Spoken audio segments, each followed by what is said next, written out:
കുവൈറ്റിലുണ്ടായ തീപിടുത്തത്തിൽ മരണമടഞ്ഞവർക്ക് Cherupuzha 19-ാം ward Congress committee ആദരാഞ്ജലി അർപ്പിച്ചു. കുവൈറ്റിലെ ഫ്ളാറ്റിലുണ്ടായ തീപിടുത്തത്തിൽ മരിച്ചവരോടുള്ള ആദരസൂചകമായി മച്ചിയിൽ മൗനജാഥയും അനുശോചന യോഗവും സംഘടിപ്പിച്ചു.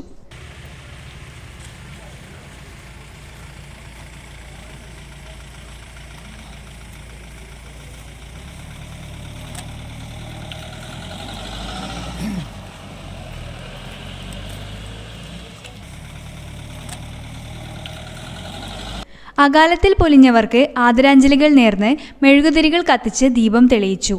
അനുശോചന യോഗം മണ്ഡലം കോൺഗ്രസ് പ്രസിഡന്റ് ടി.പി. ചന്ദ്രൻ ഉദ്ഘാടനം ചെയ്തു.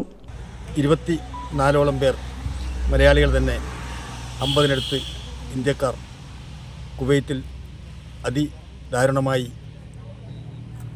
മരണപ്പെടുകയുണ്ടായി. കേരളത്തെ സംബന്ധിച്ച് പ്രവാസികൾ എത്രമാത്രം വിലപ്പെട്ടവരാണ് എന്ന് നമുക്ക് ഓരോരുത്തർക്കും അറിയാം. ഇന്ന് കേരളം അനുഭവിക്കുന്ന സൗഭാഗ്യങ്ങൾ ഒക്കെ പ്രവാസ ജീവിതം ഇവിടുത്തെ പൗരന്മാർ ആരംഭിച്ചതിന് ശേഷമാണ് എന്നുള്ളതിൽ യാതൊരു തർക്കവുമില്ല.